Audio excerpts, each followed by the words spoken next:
Assalamualaikum warahmatullahi wabarakatuh. Di sini kelompok kami ingin mempresentasikan materi yang berjudul Kodifikasi dan Penulisan Al-Quran. Perkenalkan nama kelompok-kelompok kami.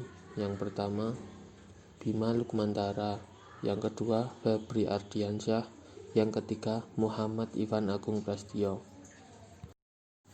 Kodifikasi dan penulisan Al-Quran. Pertama, pada masa Nabi Shallallahu Alaihi Wasallam. Pada masa ini lebih banyak bergantung pada hafalan daripada tulisan, karena daya ingat para sahabat sangat kuat.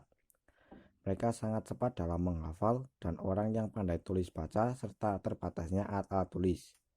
Oleh karena itu, pengkodifikasiannya tidak dimuat di dalam suatu mushaf, akan tetapi siapa saja yang mendengar satu ayat, dia lalu menghafalnya atau menulisnya sebisanya pada pelepah kurma, lembaran dari kulit, batu putih yang tipis, dan tulang pundak atau binatang. Sedangkan para qurra atau pembaca Al-Quran dan penghafalnya banyak sekali. Di dalam Sahih Al-Bahri dari Anas bin Malik radhiyallahu anhu dinyatakan bahwasanya Nabi Shallallahu Alaihi Wasallam mengutus 70 orang yang dikenal sebagai qurra. Lalu mereka dihadang oleh dua perkampungan dari Bani Sulaim, yaitu Ra'i dan Zawan, di sebuah tempat bernama Birak Maunah, lalu membunuh mereka. Selain mereka yang telah dibunuh dalam tugas tersebut, juga ada Al-Hulafa Ar-Rasyidun, Abdullah bin Mas'ud, Salim atau Maula Abu Hadzifah, Ubay bin Ka'ab, Mu'adz bin Jabal, Zaid bin Tasbit, dan Abu Ad-Darda radhiyallahu anhu.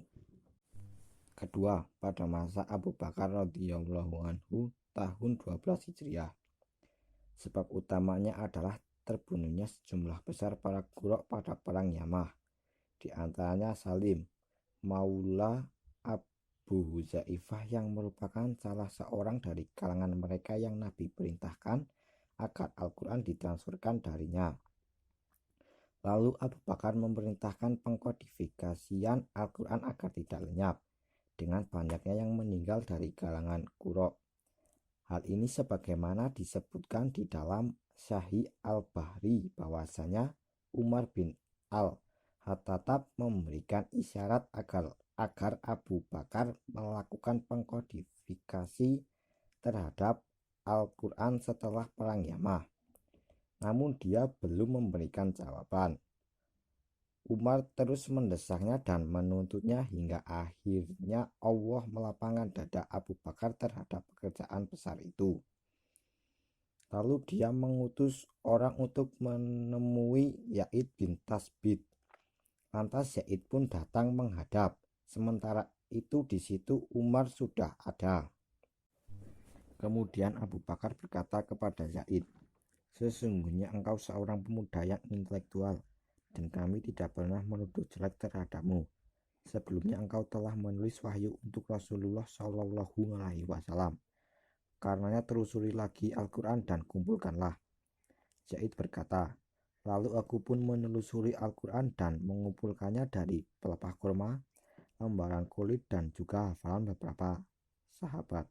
Ketika itu suhuf atau jamak dari kata sahifah, yakni lembaran asli, ditulisnya teks Al-Quran padanya, masih berada di tangan Abu Bakar hingga beliau wafat. Kemudian berpindah ke tangan Umar semasa hidupnya. Kemudian berpindah lagi ke tangan Hafsah binti Umar. Mengenai hal ini, Imam Al-Bahri mewariskannya secara panjang lebar. Ketiga, pada masa Amirul Mukminin Utsman bin Affan tahun 25 Hijriah. Sebab utamanya adalah timbulnya beragam versi bacaan terhadap Al-Quran sesuai dengan suhuf yang berada di tangan para sahabat, sehingga dikhawatirkannya terjadinya fitnah. Oleh karena itu, Utsman memerintahkan agar dilakukan kodifikasi terhadap suhuf tersebut sehingga menjadi satu mushaf saja. agar manusia tidak berbeda-beda bacaan lagi yang dapat mengakibatkan mereka berselisih terhadap kitabullah dan berpecah belah. Di dalam Sahih Al-Bukhari disebutkan bahwa Huzaifan bin Al-Yaman menghadap Utsman sesuai penaklukan terhadap Armenia dan Azerbaijan. Dia merasa gelisah dan kalut dengan terjadinya perselisihan manusia dalam versi bacaan. Sembari berkata kepadanya, "Wahai Amirul Mukminin, lakukan sesuatu buat umat sebelum mereka berselisih terhadap kitabullah ini seperti halnya yang terjadi terhadap kaum Yahudi dan Nasrani." Lalu Utsman mengutus seseorang untuk menemui Hafsah agar menyerahkan kepada beliau suhuf yang berada di tangannya untuk disalin ke mushaf. Kemudian akan dikembalikan naskah asli tersebut kepadanya lagi. Hafsah pun menyetujuinya. Lalu Utsman memerintahkan Zaid bin Zabit, Abdullah bin Az-Zubair, Sa'id bin Ash, Abdurrahman bin Harith bin Hisham. Lalu mereka pun menulis dan menyalin ke dalam mushaf. Perbedaan antara proses kodifikasi pada masa Utsman dan Abu Bakar.